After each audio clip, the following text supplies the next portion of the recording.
J'aimerais aborder un sujet ce matin dans le cadre de notre étude qu'on a commencée dans 1 Corinthiens il y a quelques semaines. Je vais vous lire un passage, là, vous pouvez déjà vous rendre, c'est dans 1 Corinthiens chapitre 2. Je vais vous lire le verset 9 à 16, puis le verset sur lequel on va s'attarder le plus, c'est le verset 14. Puis je vais vous dire la raison après.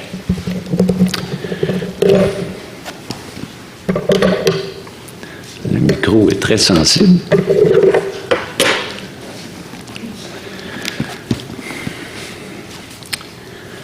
« 1 Corinthiens 2,9 » Mais comme il est écrit, 2,9 « Mais comme il est écrit, ce sont des choses que l'œil n'a point vues, que l'oreille n'a point entendues, et qui sont point montées au cœur de l'homme, des choses que Dieu a préparées pour ceux qui l'aiment. Dieu nous les a révélées par l'Esprit, car l'Esprit sonde tout, même les profondeurs de Dieu. Qui donc parmi les hommes connaît les choses de l'homme, si ce n'est l'Esprit de l'homme qui est en lui? De même, personne ne connaît les choses de Dieu, si ce n'est l'Esprit de Dieu. Or, nous n'avons pas reçu l'Esprit du monde, mais l'Esprit qui vient de Dieu, afin que nous connaissions les choses que Dieu nous a données par sa grâce. Et nous en parlons non avec des discours qu'enseigne la sagesse humaine, mais avec ceux qu'enseigne l'Esprit, employant un langage spirituel pour les choses spirituelles. Mais l'homme naturel n'accepte pas les choses de l'Esprit de Dieu, car elles sont une folie pour lui et il ne peut les connaître parce que c'est spirituellement qu'on en juge. L'homme spirituel, au contraire, juge de tout et il n'est lui-même jugé par personne. Car qui a connu la pensée du Seigneur pour l'instruire? Or, nous avons la pensée de Christ. Le Seigneur bénisse sa parole ce matin. On va prier. Notre grand Dieu, nous voulons nous courber devant toi, t'adorer, t'exalter, Seigneur. Tu es au-dessus de toutes choses. Tu es Dieu infini, insondable, qui nous aime, qui nous l'a prouvé dans la personne de Jésus-Christ qui a pris notre châtiment sur la croix, qui a donné sa vie, son sang a coulé pour nous purifier de tous nos péchés. Seigneur, ton esprit nous a attirés, nous a régénérés, nous a convaincus, nous a régénérés pour une vie nouvelle. Maintenant, tu habites en chacun de tes enfants par pure grâce. Puis on veut t'adorer, te remercier, Seigneur, de cet immense privilège que nous avons de t'appartenir. Seigneur, je te prie de m'aider ce matin à dispenser droitement ta parole pour que chacun puisse être instruit, puisse être encouragé. Puis dans ta grâce, si quelqu'un n'est pas encore à toi, que tu puisses faire ta demeure dans cette personne pour l'éternité, puis la sauver dans ta grâce. Je te prie, Seigneur, d'encourager Mario, de le relever dans sa santé. Je te prie pour Rémi. Je te prie, Seigneur, pour chacune qui souffre dans leur corps, dans leur âme, que tu puisses restaurer chacun, puis nous garder fidèles à toi jusqu'à ce que tu viennes nous chercher. Je demande ta bénédiction ce matin sur nous tous, dans le nom de Jésus. Amen. Je vais y aller avec une hypothèse, là, très probable. Est-ce que ça t'est déjà arrivé d'ouvrir la bouche pour dire à quelqu'un que tu aimes que Jésus-Christ est mort pour toi, puis qu'il t'a accordé la vie éternelle, puis que c'est le plus grand souhait dans ta vie que cette personne-là naisse de nouveau ou qu'elle connaisse Jésus-Christ, puis qu'elle puisse passer l'éternité avec Jésus-Christ, puis avec moi. Puis, dans ta grande tristesse, cette personne-là a décliné l'offre que tu lui faisais. Puis, elle t'a signifié d'une manière assez claire qu'elle ne voulait rien savoir de l'Évangile. Je ne sais pas si ça t'est déjà arrivé. Moi, ça m'est déjà arrivé. Puis si ça t'est jamais arrivé, probable que ça va t'arriver. Ce matin, j'aimerais qu'on puisse réfléchir sur un sujet là, qui est pas facile. Les personnes qui résistent à l'Évangile. Comment ça se fait qu'une personne peut dire non à une offre comme celle-là? Tu dis, ça n'a pas d'allure. Puis la personne te dit, ça n'a pas d'allure ce que tu m'offres. C'est paradoxal. C'est spécial. Puis j'aimerais ça que ce matin, qu'on puisse réfléchir ensemble pour comprendre pourquoi c'est difficile pour des gens qui semblent là, intelligentes, raisonnables, de comprendre puis d'accepter le message de l'Évangile qu'on tente de leur communiquer. Puis spécialement auprès des gens qu'on connaît puis qu'on aime, là, il y a des personnes dans nos familles là, à qui on ne peut même pas prononcer le mot Jésus. Ça les met hors d'eux-mêmes. C'est une tristesse, en tout cas. Mais je ne suis pas venu ici pour vous décourager. En tout cas, j'espère. J'espère que je ne vous découragerai pas, puis que le Seigneur va vous encourager avec ce que je vais essayer de vous communiquer très humblement.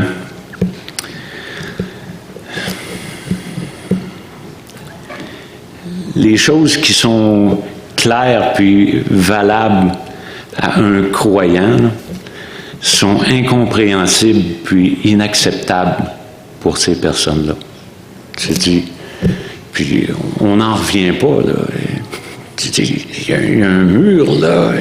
C'est impénétrable. Puis c'est ce qu'on voit là dans le verset où je veux qu'on se concentre. Mais l'homme naturel n'accepte pas les choses de l'Esprit de Dieu, car elles sont une folie pour lui. Et il ne peut les connaître parce que c'est spirituellement qu'on en juge. Puis dans notre texte, on peut voir qu'il y a une dualité là, entre l'esprit du monde puis l'esprit de Dieu, puis entre l'homme naturel puis l'homme spirituel. Tout ça pour vous dire qu'il y a deux classes. Puis là, j'allais dire, ils vont m'accuser de ségrégation. Il y a deux classes d'êtres humains sur cette planète. Il y a les êtres humains qui sont naturels, puis il y a ceux qui sont spirituels. Puis le naturel ici, dans notre texte que nous avons, mais l'homme naturel, à moins que vous ayez une autre version, là. Puis si vous aviez une version encore plus proche là, du texte grec, là, eh bien vous pourriez avoir l'homme psychique, c'est la psychologie, le psychique, ce qui est dirigé par l'instinct animal. C'est la personne qui est stationnée au niveau horizontal. L'homme psychique, c'est celui qui est conscient. Puis là, quand je dis l'homme ce matin, là, c'est l'homme et la femme. L'homme psychique, c'est celui qui est conscient seulement de ce qui se passe autour de lui. Il n'est absolument pas conscient de ce qui se passe au-dessus de lui. Il n'y a pas de contact avec le spirituel. Même s'il y a des gens qui sont convaincus, qui sont dans la spiritualité. Et leur spiritualité est seulement sur le niveau horizontal. Je vais vous partager une citation que Frédéric Godette, que je ne connais pas personnellement, là, a fait pour nous aider, j'espère, à saisir l'homme psychique. C'est quoi ça, l'homme psychique? Ou c'est quoi ça, l'homme naturel ou la femme naturelle? Puis Frédéric qui nous dit, le terme psychique que nous devons rendre par l'homme naturel n'exclut donc pas l'esprit d'un tel homme. Il implique seulement l'état de latence et d'inactivité de cet élément, aussi longtemps que l'Esprit divin ne l'a pas éveillé pour s'unir à lui et le rendre maître de l'âme et par elle du corps. Dans cet état, l'homme ne possède que l'intelligence naturelle dont son âme est dotée par le moyen de laquelle il juge les choses de la vie présente et se laisse diriger dans cette sphère. C'est dans ce sens que Paul l'appelle psychique. Ça veut dire, dans les termes plus québécois, l'être humain qui n'est pas sauvé, il a un esprit, il a une âme, puis il a un esprit, puis son âme, ça c'est ce qui permet là, d'avoir un contact avec Dieu. C'est la raison pour laquelle on a été créé à l'image de Dieu. Puis son esprit, c'est comme s'il y avait un interrupteur. En anglais, ils appellent ça une switch. Puis il est à off.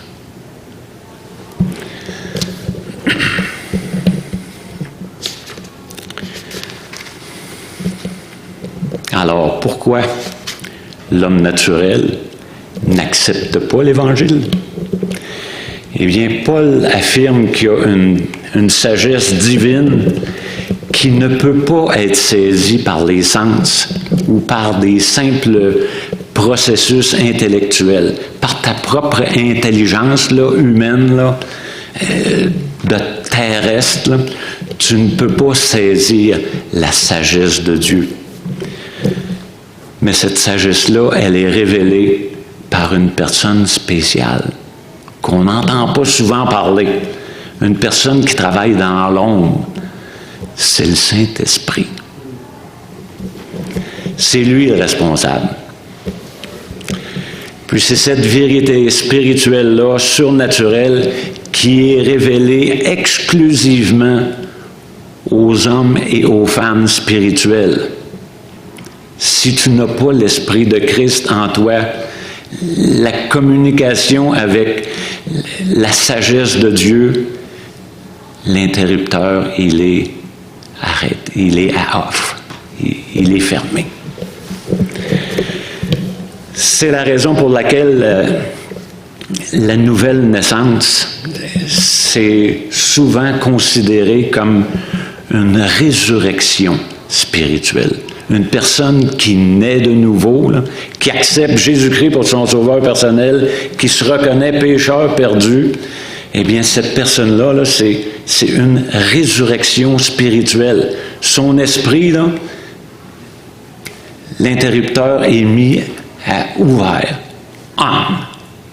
Puis là, hop, c'est une nouvelle vie qui commence. Puis là, c'est comme si tu avais une nouvelle paire de lunettes, des nouveaux écouteurs, puis une nouvelle bouche, parce que tu penses plus, tu parles plus, tu n'agis plus comme avant.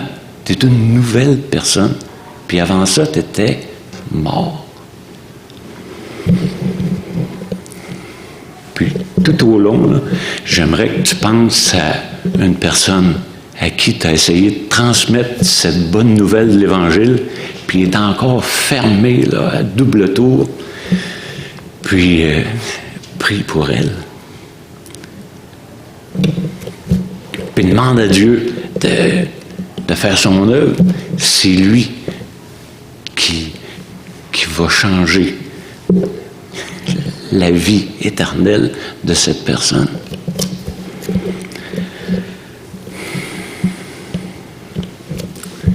Le problème majeur de l'être, de l'homme naturel, c'est qu'il est mort spirituellement en Adam. Sans saisir la vérité de Dieu. Là, à Saint-Jean, habituellement, je ne laisse pas le temps à personne de se rendre dans le Bible. Mais peut-être que vous allez avoir le temps ce matin. Dans Éphésiens 2:1, ça dit « Vous étiez morts par vos offenses et par vos péchés. Ça fait que ça aussi, c'est important qu'on réalise ça ce matin, c'est qu'on peut prier pour une personne qui est morte dans ses péchés, qui est un homme ou une femme naturelle ou psychique, pas spirituelle. Mais on ne doit pas oublier que c'est ce que nous étions, nous aussi, avant d'être sauvés. C'est important de savoir où on s'en va, mais d'où on vient aussi.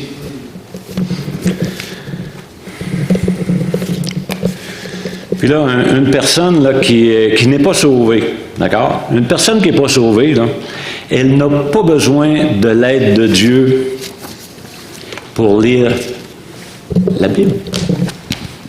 Dieu lui a donné des yeux, une intelligence, tout ce qu'il faut là, pour être capable de lire. Un passage comme « Mais l'homme naturel n'accepte pas les choses de l'esprit car elles sont une folie pour lui. » Il peut lire ce passage-là, ou elle peut lire ce passage-là, puis elle n'a pas besoin de Dieu pour le lire. Mais cette personne-là a absolument besoin de l'aide de Dieu pour le comprendre. Ça fait toute la différence. Je ne sais pas si c'est une recommandation que je fais, que je ne suis pas toujours, mais je vous donne la recommandation quand même. Et quand on ouvre la parole lors de notre culte personnel, là, quand on lit la parole pour se nourrir, il y a un passage que je vous invite à considérer avant d'ouvrir la parole, d'apprendre ce verset-là par cœur.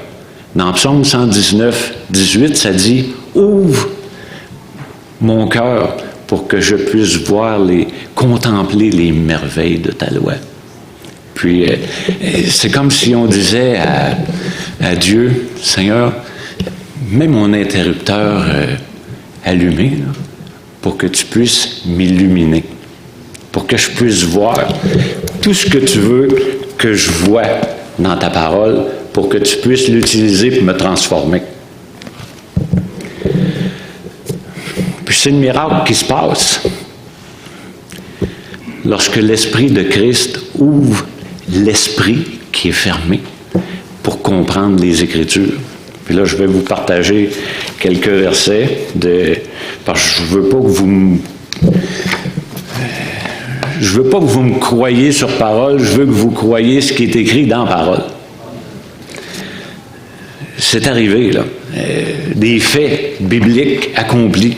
Dans Luc 24, 45, 2 disciples d'Emmaüs s'en retournaient, puis à un moment donné, ils parlaient avec Jésus, puis ils se plaignaient, puis à un moment donné, Jésus a intensifié son interaction avec eux, puis plus ils parlaient, plus ça venait les chercher. Puis à la fin, ça dit dans Luc 24, 45, « Alors, il leur ouvrit l'esprit. » Il leur ouvrit l'esprit afin qu'ils comprennent les Écritures. Puis ça aussi, c'est important, là. Quand tu témoignes à une personne, puis qu'elle est, comme on dit, bouchée, eh bien, c'est parce que la switch est à off. Puis, tu n'es pas capable. Puis, la personne n'est pas capable de monter l'interrupteur et le mettre à on.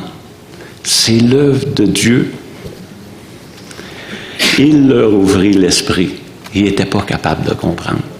Il dit, je pensais que Jésus était pour sauver Israël, puis éliminer le méchant gouvernement qui nous oppresse, puis partir un nouvel ère là, de bonheur et de paix. Puis là, si on revient avec la personne à qui tu as témoigné, ou tu témoignes présentement, ou tu aimerais témoigner parce que tu n'oses pas, parce qu'elle est trop réfractaire, eh bien, un autre passage qui pourrait nous encourager, c'est dans 2 Corinthiens 4, les versets 3 à 6. Ça dit, « Si notre évangile est encore voilé, il est voilé pour ceux qui périssent, pour les incrédules dont le Dieu de ce siècle a aveuglé l'intelligence, afin qu'ils ne voient pas briller la splendeur de l'évangile de la gloire de Christ, qui est l'image de Dieu.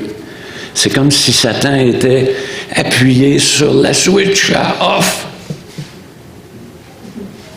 Voyez-vous? Il y a un mur, là, il y a quelque chose qui ne passe pas. La sagesse de Dieu ne se rend pas jusqu'à la sagesse de cet être humain, qui est intelligent, qui est raisonnable. Puis souvent, c'est une très bonne personne. Puis dès que tu lui parles de l'Évangile, c'est plus la même personne. C'est fermé, là. Puis il y a une glace, là. Nous ne nous prêchons pas nous-mêmes. Puis là, si tu es en train de donner ton témoignage, eh bien, tu es en train de dire ce que Jésus a fait pour toi. Puis ce que Jésus peut faire pour cette personne-là. On n'est pas en train de se prêcher nous-mêmes.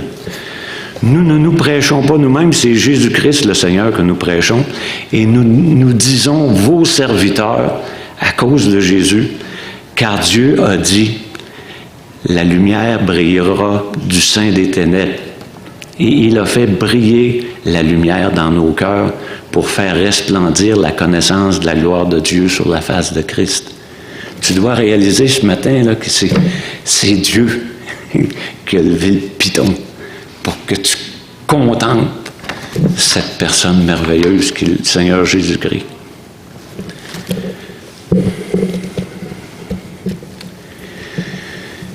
Tout comme un homme aveugle serait incapable d'étudier les étoiles qu'il ne peut pas voir, il en est ainsi de la personne spirituellement aveugle qui est incapable de découvrir ou de sonder les choses de l'Esprit de Dieu.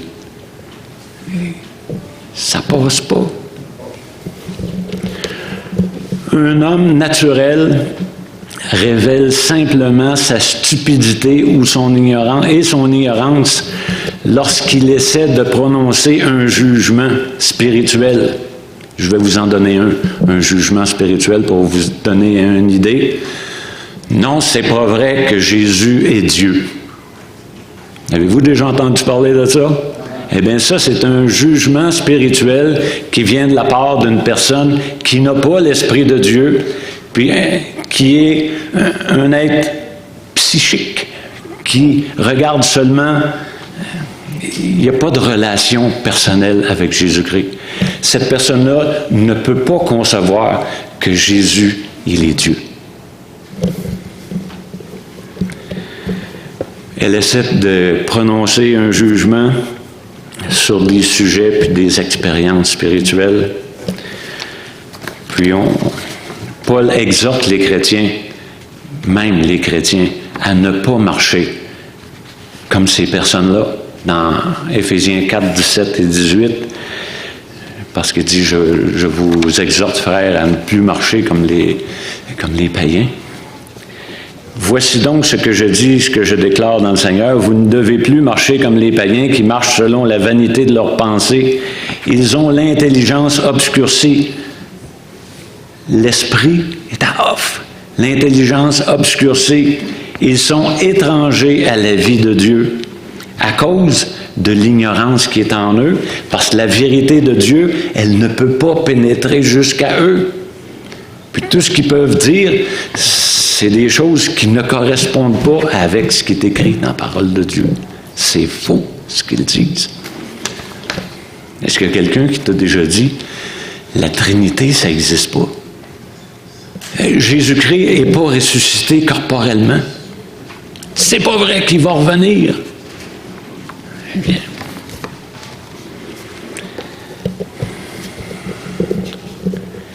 la raison pourquoi l'homme naturel n'accepte pas les choses de l'esprit, c'est qu'il les considère comme de la folie. Ben voyons donc. Penses-tu que Dieu était... J'en reviens pas que tu me fasses à croire que Dieu m'aime assez pour s'incarner puis venir mourir à ma place pour le pardon de mes péchés. Voyons donc. C'est pas raisonnable. Puis La compassion, là, c'est ça. Là, c'est la faculté d'un être humain qu'il a de se mettre dans les pieds de l'autre. Puis tant et aussi longtemps qu'on n'usera pas de compassion envers ceux qui rejettent ou qui refusent ou qui résistent à l'Évangile, ça va être difficile pour nous de continuer puis de persévérer. Mais si tu arrives à la conviction là, que c'est l'œuvre de Dieu, puis si dans une de tes lectures, tu arrives à un verset qui dit que personne considère être arrivé trop tard. Là, tu dis, tant il y a aussi longtemps qu'une personne peut dire « Aujourd'hui, c'est le jour du salut ». Ça fait que là, si tu as commencé à témoigner à une personne, puis que tu as vu de la résistance dans cette personne-là, puis tu dis « Ça ne sert à rien de témoigner à cette personne-là, elle ne veut rien savoir. » C'est possible que tu puisses aller ailleurs, mais à toutes les occasions que Dieu te donne de pouvoir lui en parler, tant et aussi longtemps que cette personne-là va respirer, annonce-lui l'Évangile. Tu ne sais pas. Parce qu'il y en a un autre verset que tu pourrais lire aussi dans ta semaine, un de mes favoris, dans Galates 1,15. Mais lorsqu'il plut à Dieu de révéler en moi son Fils, eh bien, lorsqu'il va plaire à Dieu de lever la switch à cette personne-là va naître de nouveau. Puis elle va être contente. Puis elle va te remercier pour l'éternité. Elle va dire, t'as bien fait d'être achalant. T'as bien fait de m'aimer plus que je te haïssais à toutes les fois que tu me parlais de l'Évangile.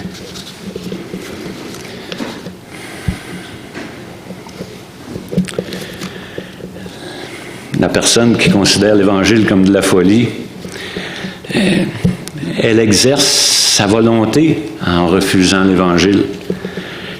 Puis, peut-être en dépit même de ce que son cœur pourrait l'amener à considérer comme le fardeau de son péché en elle. L'orgueil, ce que ça peut faire, ça peut emmener une personne à rejeter l'Évangile.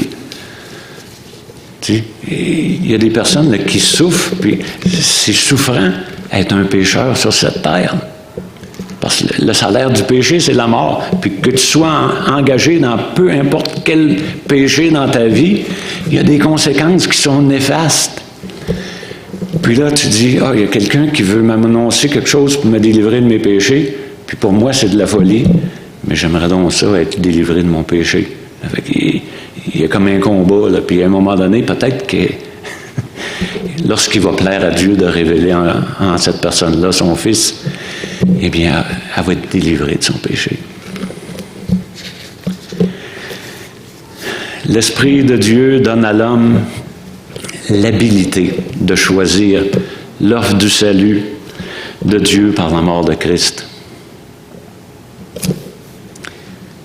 Nous sommes tous éligibles. Dieu nous a créés à son image. Et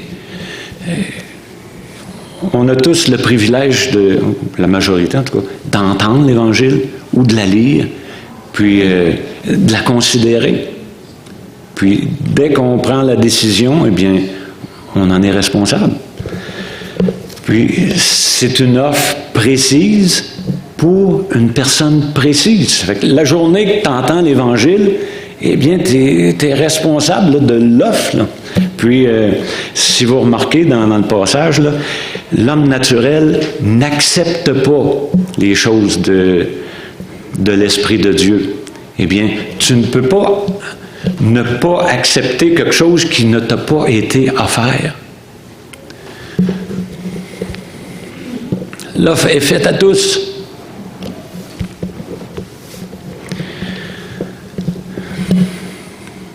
Si la personne choisit de refuser l'offre, la personne est responsable de son refus.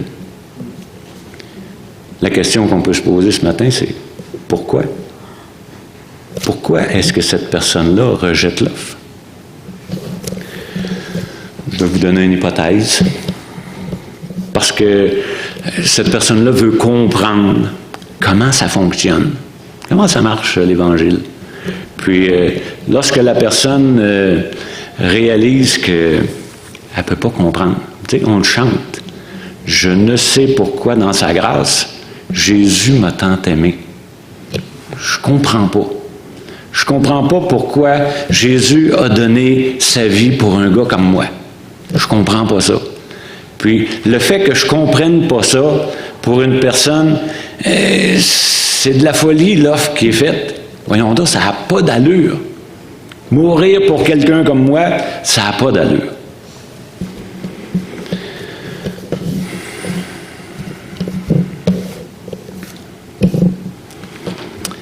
Ton acceptation ou ton rejet de l'Évangile, ça détermine ce que ça signifie pour toi, l'Évangile. Tu ne peux pas avoir une position neutre. Tu acceptes l'Évangile ou tu refuses l'Évangile. Il n'y a pas de place entre les deux chaises. Il n'y en a pas. Tu es un homme, une femme psychique, naturelle, ou tu es un homme, une femme spirituelle. Tu as l'Esprit de Christ en toi ou tu ne l'as pas. C'est un ou l'autre. Les destinations ne sont pas les mêmes. Pour cette personne-là, la destination de cette personne-là, c'est de la folie. Puis pour cette personne-là, la destination de cette personne-là, c'est de la folie. On ne s'en sortira pas. C'est ça, là, la dualité.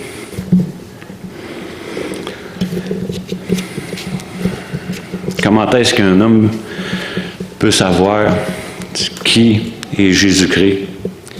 Puis qu'est-ce que c'est, ça, Jésus-Christ, s'il ne s'est jamais placé entre ses mains?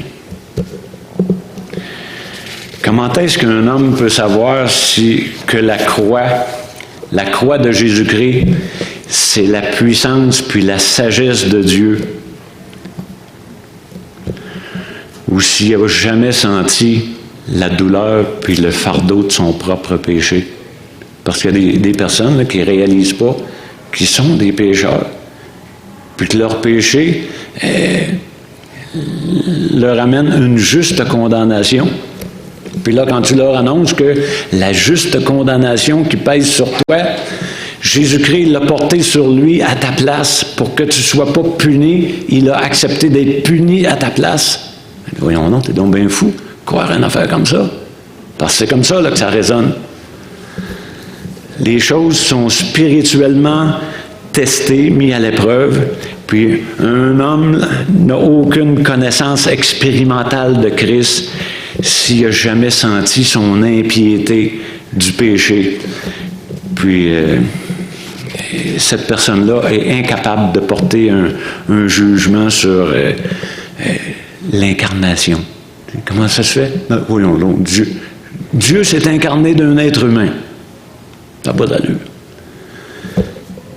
Il a pris tous mes péchés dans son corps pour les expier à ma place? Non. Eh bien, cette incompétence-là à comprendre, là, c'est l'équivalent là, de demander à un aveugle de prononcer un jugement sur la couleur du mur. Comment tu trouves ça, cette couleur-là sur le mur? Ou à un sourd de dire, trouvais-tu que les notes étaient bonnes? C'est inconcevable. Ça fait puis c'est ça qui se passe là, dans la personne là, qui n'a pas l'Esprit de Dieu. Tu lui parles des choses de Dieu, puis ça passe pas. C'est l'équivalent de demander le jugement de la couleur à un aveugle ou la sonorité à un sourd.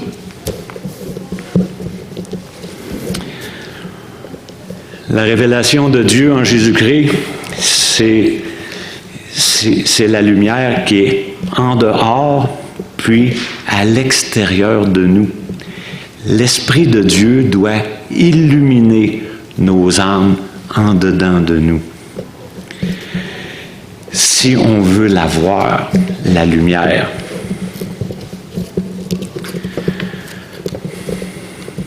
peux pas avoir Jésus-Christ sans avoir le Saint-Esprit. Puis tu peux pas avoir le Saint-Esprit sans avoir Jésus-Christ. Romains 8:9 le dit, là. Pour vous, vous ne vivez pas selon la chair, mais selon l'Esprit. Si du moins l'Esprit de Dieu habite en vous. Si quelqu'un n'a pas l'Esprit de Christ, il ne lui appartient pas. Si tu me dis, je suis un chrétien, puis là, je te demande, quand est-ce que tu as reçu le Saint-Esprit? Quel Saint-Esprit? Paul poser la question en Acte 19. Quel Saint-Esprit? On n'a même pas entendu parler qu'il y avait un Saint-Esprit. Puis, il dit, de quel baptême vous avez été baptisés? De Jean-Baptiste. Il dit, je vais vous parler de Jésus-Christ. Si tu n'as pas le Saint-Esprit en toi, tu n'as pas Jésus-Christ. Si tu n'as pas Jésus-Christ pour ton Seigneur et Sauveur, tu n'as pas l'Esprit non plus. Ils sont ensemble. Tu dois avoir l'Esprit de Dieu pour saisir les choses de Dieu. Tant et aussi longtemps que l'Esprit de Dieu n'est pas en toi, ça va être plus difficile, extrêmement difficile, quasi impossible de comprendre les choses de Dieu. Bon, je vais vous donner une autre illustration. L'Esprit. L'Esprit, c'est le microscope de l'âme. Tu vas dire, wow! Mais là, je dois t'avertir tout de suite, le microscope, là, il n'est pas là parce que ça grossit. Là. Puis, il n'est pas là pour grossir Dieu, puis les choses de Dieu. Là. Il n'est pas là pour ça. Il est là pour grossir ta vision, puis peut-être te faire pencher la tête un peu plus, incliner la tête vers des choses d'en haut. Pour grossir ta capacité de discernement des choses de Dieu que tu ne peux pas discerner avec ton œil naturel non régénéré. Je vais vous amener ça sur un plancher plus terrestre. Là. Il y avait combien de personnes sur le mont Golgotha? Vous avez le droit de répondre. Crucifié, excusez. On va spécifier. Ça va vous aider pour la réponse. Parce que là, c'est vrai qu'il pouvait être plusieurs. Il était 3. Il y en a un qu'on connaît. Il y en a 2 qu'on a entendu parler. Je vais vous parler des 2. De ce qu'on sait. Il y en a un, il voyait, en regardant Jésus, il voyait un innocent cruellement mis à mort. Puis l'autre, il voyait le Sauveur du monde. Puis c'est quoi la différence entre les 2? Puis Jésus a dit à un, il dit, aujourd'hui, tu seras avec moi dans le paradis. Il y en a un qui avait l'Esprit de Christ, puis l'autre, il ne l'avait pas. Puis il y en a un, il avait son opinion sur Jésus-Christ. C'était pas faux ce qu'il disait. Il dit, c'est un innocent qui est maltraité puis qui est mis à mort. Pour rien. Puis l'autre, où est-ce qu'il a pris ça? L'Esprit de Dieu parle à notre esprit pour nous révéler les choses de Dieu. Puis là, il dit, souviens-toi de moi quand tu vas revenir dans ton règne. Il dit, ça ne sera pas si long que ça, tu vas venir avec moi pour régner pour l'éternité.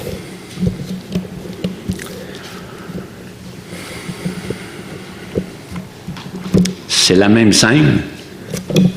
Les 3 t'ont crucifié, mais ce n'est pas le même esprit. Il y a un esprit naturel, la switch est à off, puis l'autre est animé par l'Esprit de Dieu. Sans l'Esprit, tu ne peux pas comprendre les Écritures, puis tu ne peux pas comprendre l'Évangile que l'Écriture proclame. Je vais vous lire deux versets précédemment de notre texte, dans 1 Corinthiens 2, 10 et 11. en parlant des choses de Dieu. Dieu nous les a révélées par l'Esprit de Dieu, car l'Esprit sonde tout, même les profondeurs de Dieu.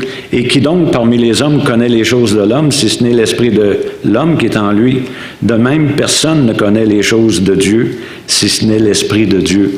Eh bien, l'Esprit de Dieu est en parfaite communion. Il est Dieu. Puis, il se connaît, puis il est capable de révéler ce qui évalue que nous sommes capables d'accepter comme révélation de sa connaissance. Parce qu'il ne nous révèle pas tout. En tout cas, Deutéronome 29 est là pour le prouver. Les choses cachées sont à Dieu. Puis les choses révélées, parce qu'il nous en révèle, c'est pour nous puis pour nos enfants, afin qu'on les observe. L'homme spirituel, c'est l'homme naturel qui a vécu l'illumination du Saint-Esprit. À quel moment? Lorsqu'il a entendu, puis lorsqu'il a répondu positivement à l'Évangile. Vous avez le droit de ne pas me croire, mais c'est ça qui est écrit. Dans Jean 5, 24, c'est des classiques, là. En vérité, je vous le dis, celui qui écoute ma parole et qui croit à celui qui m'a envoyé a la vie éternelle. Il ne vient pas en jugement, mais il est passé de la mort à la vie. Mais mon favori, c'est dans Éphésiens 1,13. En lui, en Jésus-Christ, vous aussi, j'espère tous et chacun dans la salle, sans exception. Sinon, c'est le moment. Après avoir entendu la parole de vérité, il y a quelqu'un qui a osé venir te prêcher l'Évangile. Puis là, c'est pas long, de prêcher l'Évangile. Où est-ce que tu vas où est-ce que tu prétends aller pour l'éternité? Puis là, si la personne ne le sait pas, tu dis, j'aimerais ça que tu saches où tu t'en vas pour l'éternité. Je vais te proposer la meilleure option.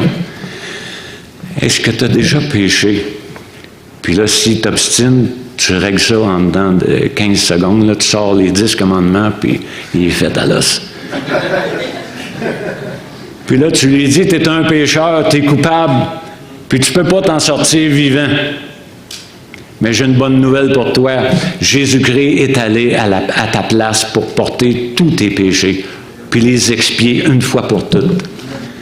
Es-tu d'accord avec ça? Est-ce que tu veux lui demander pardon pour tes péchés? Fait, là, la personne, elle vient d'entendre la parole de vérité. Christ est mort pour tes péchés, il a été enseveli et ressuscité le 3e jour selon les Écritures. C'est ça l'Évangile. Puis Paul, il dit, si tu prêches autre chose que ça, là, ça va pas bien. Puis si tu reçois quelque chose d'autre, eh bien, tu as cru en vain. C'est simple, l'Évangile. C'est pur, l'Évangile. Puis c'est puissant, l'Évangile. Mais il faut que quelqu'un lève la switch pour que le courant passe, pour que la lumière passe, puis que le message pénètre la personne. On vient à Éphésiens 1,13. En lui aussi, après avoir entendu la parole de la vérité, l'évangile de votre salut, en lui vous avez cru et vous avez été scellés du Saint-Esprit qui avait été promis. T'entends la bonne nouvelle de l'Évangile, puis là, tout d'un coup, pour une raison que tu ignores, tu comprends, puis tu l'acceptes, puis tu es tout content, puis tu es délivré de tes péchés, tu es une nouvelle personne. Tu sais pas qu'est-ce qui vient de se passer, mais il y a quelqu'un qui a levé la switch pour que tu comprennes. Ça s'appelle l'illumination. Tu es un illuminé. Puis des fois, on se fait traiter d'illuminé, pas dans le bon sens. Mais c'est ça, là, c'est un mauvais jugement spirituel de la part d'un être humain naturel. Tu es donc bien illuminé. Je suis absolument illuminé par le Saint-Esprit. Puis là, ça ne marche pas. Il y a une résistance entre les deux. Puis le Saint-Esprit, c'est pas n'importe qui, puis il fait pas n'importe quoi. Ça dit lequel est un gage de notre héritage pour la rédemption de ceux que Dieu s'est acquis pour célébrer sa gloire. Dieu a mis un dépôt Tu sais, on a un sceau.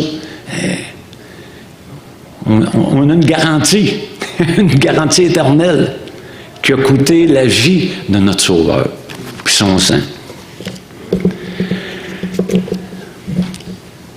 Le Saint-Esprit, il n'illumine pas ou il n'anime pas l'Écriture. Je pensais à un moment donné que l'Écriture, quand il y avait illumination, c'était l'Écriture. C'est comme si le Seigneur prenait excusez les termes, là, un highlighter, comment on dit ça en français? Un surligneur fluo. Puis il illuminait l'Écriture.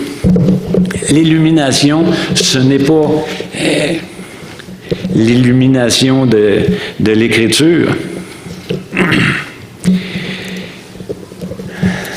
Il ne rend pas le passage plus clair. Tu sais, c'est comme dire à l'aveugle, ce mur-là, trouves-tu qu'il est trop brun, pas assez brun? Puis là, à un moment donné, l'aveugle voit, puis il dit, il est donc bien brun. On n'a pas besoin de mettre plus de clarté sur le mur. On a besoin de mettre plus de vision dans le candidat. Puis c'est ça l'illumination. L'illumination, c'est le discernement. Pouf! Tu as un microscope, là. Je ne sais pas si tu as déjà travaillé avec ça, mais tu vois absolument rien tant et aussi longtemps que tu n'allumes pas la petite lumière. C'est ça, là. C'est ça que Dieu fait. Il allume la petite lumière pour que tu vois les richesses de sa grâce, la splendeur de sa personne.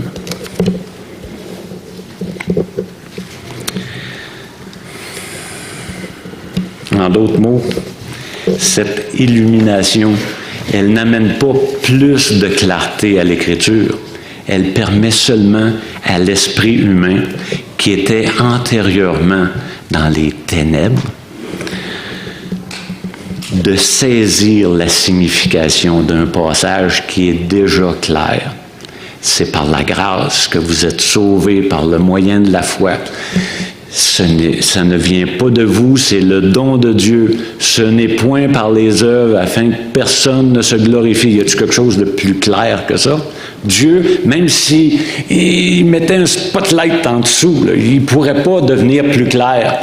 Mais s'il met son éclairage dans notre discernement pour qu'on voit que c'est par la grâce, par le moyen de la foi, puis cette fois-là, c'est un don de Dieu, puis que ce n'est pas par les œuvres, eh bien, tu dis, depuis le temps que j'essaye de gagner mon ciel, je serais mieux de me tourner vers celui qui l'a conquis à la croix du Calvaire une fois pour toutes.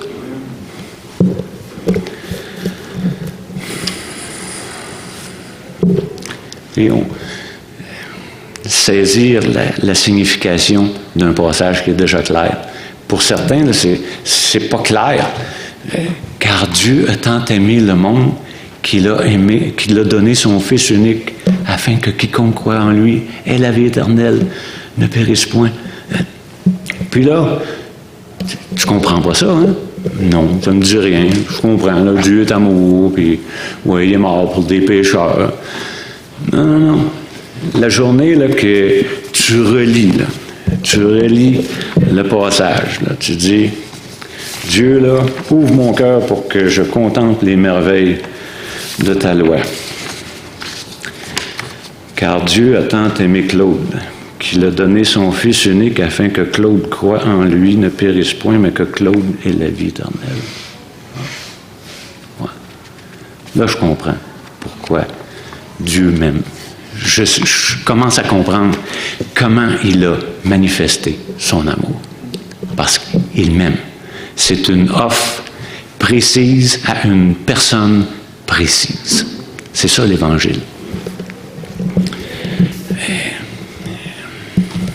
Dans Romains 3, 23, ça dit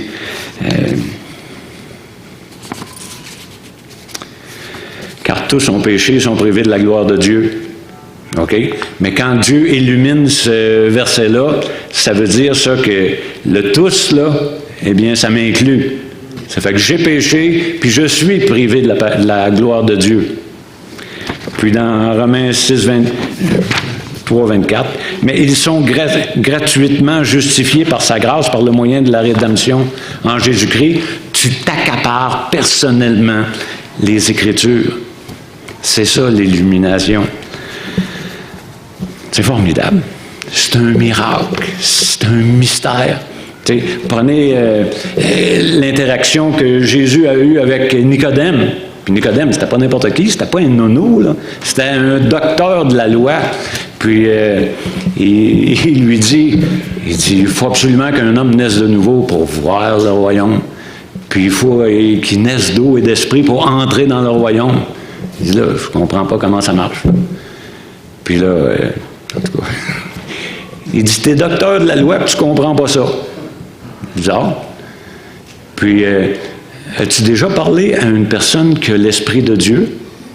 Puis il dit, c'est comme le vent. Tu l'entends, tu sais qu'il vient de là, tu sais qu'il s'en va là, ben, pas plus qu'il faut.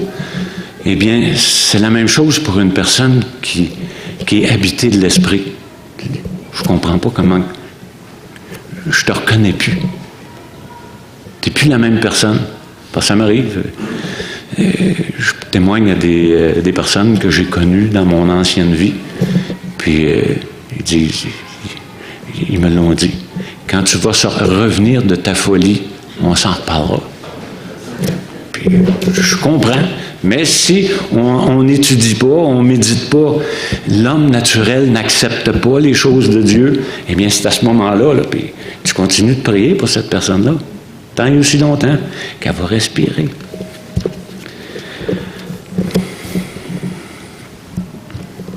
C'est une activité continue. C'est pas juste le salut, là, l'illumination. À toutes les fois que tu vas ouvrir la parole ou que tu vas méditer la parole, c'était la prière de Paul.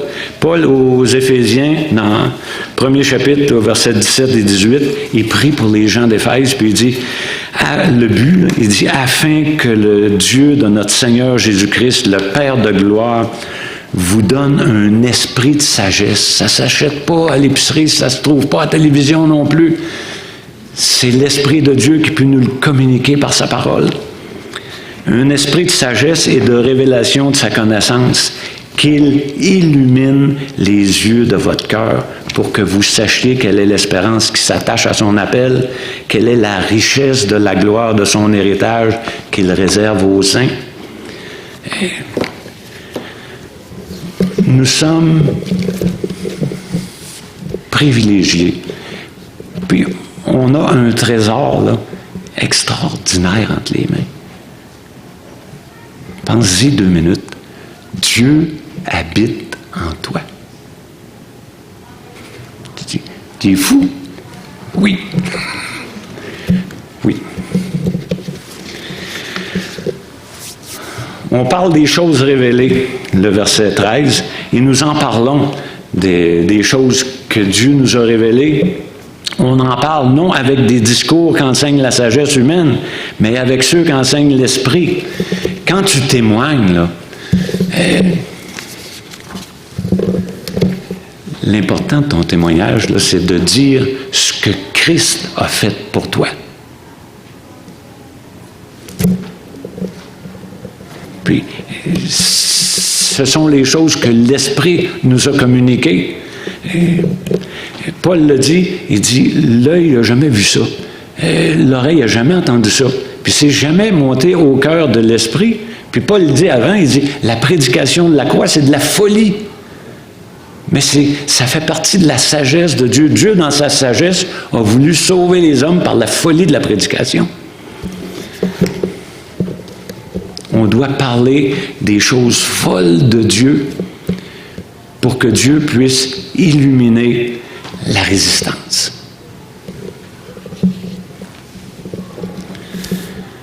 On parle des choses révélées, pas n'importe comment, pas avec la sagesse humaine, mais avec les enseignements de l'Esprit de Dieu. On doit absolument se servir de la parole. Puis là, je vais vous donner un classique. Dans Romains 10, 17, parce que c'est par la foi qu'on est sauvé.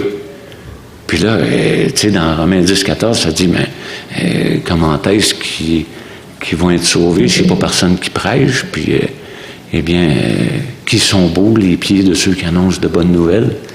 Puis là, la foi, comment est-ce qu'on peut être un instrument dans les mains de Dieu pour susciter la foi à quelqu'un qui résiste à l'Évangile? On doit persévérer à lui annoncer la bonne nouvelle qu'il ne veut pas entendre. Christ est mort pour toi. Il était enseveli, puis il est ressuscité le 3e jour. La foi vient de ce qu'on entend, puis ce qu'on entend vient de la parole de Dieu pour que Dieu puisse illuminer cette personne. Pourquoi? Parce que les non-croyants ne peuvent pas comprendre Dieu. Puis ils ne peuvent pas saisir le concept de Dieu, la réalité. La réalité, c'est que, puis là tu lui dis à ton interlocuteur qui ne veut rien savoir de l'Évangile, Dieu habite en moi, Christ est en moi, l'Esprit de Dieu vit en moi. Puis, il ne faut pas que tu t'attendes à ce que la majorité de ceux à qui tu vas annoncer cette bonne nouvelle-là, que Christ vit en toi, vont comprendre la décision que tu as prise là, de laisser ta vie de péché de côté pour suivre Dieu, Jésus-Christ, dans la lumière. Puis là, il transforme les vies. Il n'est pas juste venu expier nos péchés, il est venu nous en délivrer. Tu sais, quand il y a des passages là, au début de mon salut, là, je les aurais arrachés de la parole de Dieu. Il venait me chercher. J'étais illuminé, mais il y avait des petits circuits, il fallait qu'ils soient ouverts un peu plus. Puis il y a 2 versets là, qui venaient, ils ne passaient pas. Ils ne passaient pas. Ne vous y trompez pas. Ni les débauchés, ni les ci, ni les ça. Puis là, quand il arrivait, ni les ivrognes. N'hériteront le royaume. Puis un petit peu plus loin dans Éphésiens, ne vous enivrez pas de vin, c'est de la débauche. Soyez au contraire remplis de l'esprit. J'ai lutté avec Dieu pendant 4 mois. Puis à la fin, j'ai levé le drapeau. J'ai dit, t'as gagné. Enlève-moi la soif de l'alcool. Savez-vous qu'est-ce qu'il a fait? Il m'en a délivré. Ça fait juste 38 ans. Parler de ça à ma femme, elle n'en revient pas, moi non plus. C'est une nouvelle vie.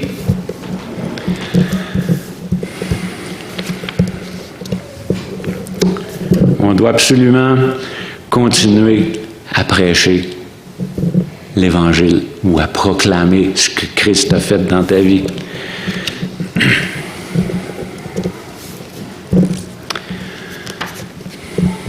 Il n'y a aucun canal de communication qui est rompu. Là, la personne ne sera pas capable de comprendre qu'est-ce que tu vas lui dire jusqu'à temps que Dieu la saisisse.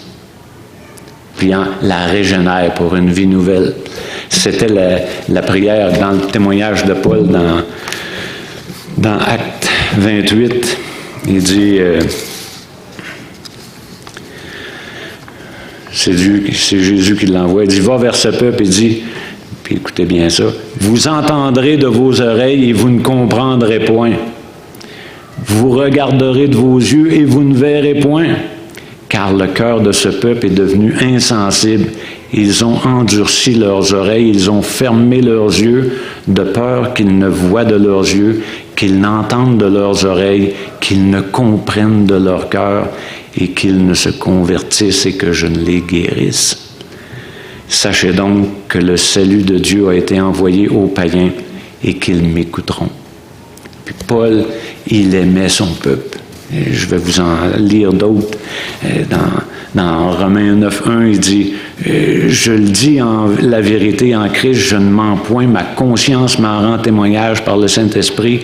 J'éprouve une grande tristesse et j'ai dans le cœur un chagrin continuel, car je voudrais moi-même être anathème, séparé de Christ pour mes frères, mes parents dans la chair. » Il avait le cœur brisé devant ses compatriotes qui voulaient absolument rien savoir de l'Évangile. Puis, un petit peu plus loin, dans Romains 10.1, il dit « Frères, le vœu de mon cœur et ma prière à Dieu pour eux, c'est qu'ils soient sauvés. » Puis, on doit avoir cette attitude-là avec le trésor qu'on possède depuis que Dieu nous a régénérés pour une vie nouvelle. On doit aussi garder une bonne attitude envers ceux qui résistent à l'Évangile. Puis on doit se rappeler d'où on vient. Je vais vous le rappeler. Dans Éphésiens 2, les versets 2 à 6, c'est trop clair pour être passé inaperçu. Le verset 1 dit « Vous étiez morts dans vos péchés, dans vos offenses, dans lesquels vous marchiez autrefois. » Le terme est important, le temps du verbe, c'était au passé. On doit adapter notre marche avec la lumière qu'on reçoit de Dieu. Ça s'appelle la sanctification progressive, là, pour laisser notre vieille vie qui déplaît à Dieu. Eh bien, dans lesquels vous marchiez autrefois, selon le train de ce monde, selon le prince de la puissance de l'air, de l'esprit qui agit maintenant dans les fils de la rébellion, les fils de la résistance. Nous aussi. Nous tous aussi, excusez, nous étions de leur nombre. On vient de la gang de résistants à l'Évangile. Nous vivions autrefois selon les convoitises de notre chair, accomplissant les volontés de la chair et de nos pensées, et nous étions par nature des enfants de colère comme les autres qu'on essaye de gagner à Christ et qui veulent rien savoir. Mais Dieu, qui est riche en miséricorde à cause du grand amour dont il nous a aimés puis qu'il nous a fait réaliser, nous qui étions morts par nos offenses, il nous a rendus vivants avec Christ. C'est par la grâce que vous êtes sauvés. Il nous a ressuscités ensemble et nous a fait asseoir ensemble dans les lieux célestes dans Jésus-Christ. Une fois qu'on sait tout ça, là, maintenant, là, qu'est-ce qu'on fait avec ça? Eh bien, voici ma recommandation. Nous ne devons pas demeurer silencieux. En utilisant l'excuse, mais là, il ne comprend pas, puis il ne veut rien savoir. Prenez pas ça comme une excuse pour ne pas ouvrir votre bouche pour parler du Seigneur. Le Seigneur nous le dit, mais l'homme naturel n'accepte pas les choses de l'esprit car elles sont une folie pour lui. Fait, sois pas surpris. Mais on doit annoncer la bonne nouvelle. Il y a des promesses, je vais vous en dire une, pour t'encourager. Dans le psaume 126, 5, ceux qui sèment avec larmes moissonneront avec des chants d'allégresse. Tu dis là, je ne portais pas à terre quand je me suis converti, puis quand il y en a un qui se convertit ou une qui se convertit aussi. Moi, un miracle, là, ça vient me chercher. Surtout la nouvelle naissance. C'est le seul là, que je considère présentement. À part ceux que Dieu est capable de faire d'une base individuelle, de par lui-même. Là. Parce que je ne suis pas anti-miracle. Dieu est tout-puissant. Mais la nouvelle naissance, c'est à lui qu'elle revient la gloire. Parce que c'est lui qui fait, il illumine les yeux de notre cœur afin qu'on puisse voir la splendeur.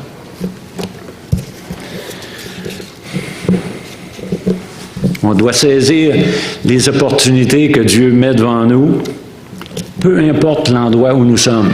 Tu n'as pas besoin de devenir un missionnaire puis t'en aller dans un pays étranger. On est dans une mission là où Dieu nous a placés, à ton travail, à l'école, peu importe où tu te trouves. Il y a sûrement une oreille ou des yeux qui sont là pour t'observer, pour que tu puisses leur partager ce que Jésus-Christ a fait pour toi. Pas besoin de t'en aller en mission. Puis, on a des versets pour appuyer ça, parce que si l'Esprit de Christ habite en toi, tu t'appelles comment, toi? Est-ce que tu t'appelles un chrétien, un disciple? Eh bien, si tu es un disciple, ça dit à une place précise, là, tout pouvoir m'a été donné dans le ciel et sur la terre. Allez par toutes les nations, faites des disciples, baptisez-les Au nom du Père, du Fils et du Saint-Esprit, puis enseignez-leur à observer tout ce que je vous ai prescrit. Puis là, une fois que tu es un disciple, il a dit dans Acte 1, il dit, tous les disciples, on reçoit l'Esprit de Dieu. Puis, à un moment donné spécial, dans Acte 1:8, ça dit, mais vous recevrez une puissance. Le Saint-Esprit survenant sur vous, et vous serez mes témoins. À Jérusalem, dans toute la Judée, dans Samarie, puis jusqu'aux extrémités de la terre. Puis nous, on est devenus des disciples, on a l'Esprit de Dieu en nous, nous sommes des témoins. Est-ce que Dieu a fait quelque chose pour toi à la croix du Calvaire? Oui, il est mort pour moi. Tu es un témoin. Ouvre ta bouche, puis dis-le autour de toi. Sais-tu ce que Jésus a fait pour moi? Hein? Il est mort pour moi. Es-tu fou? Oui. Oui, je suis fou de Jésus-Christ, de ce qu'il a fait pour moi, puis j'aimerais ça que tu deviennes aussi fou que moi. Par la grâce.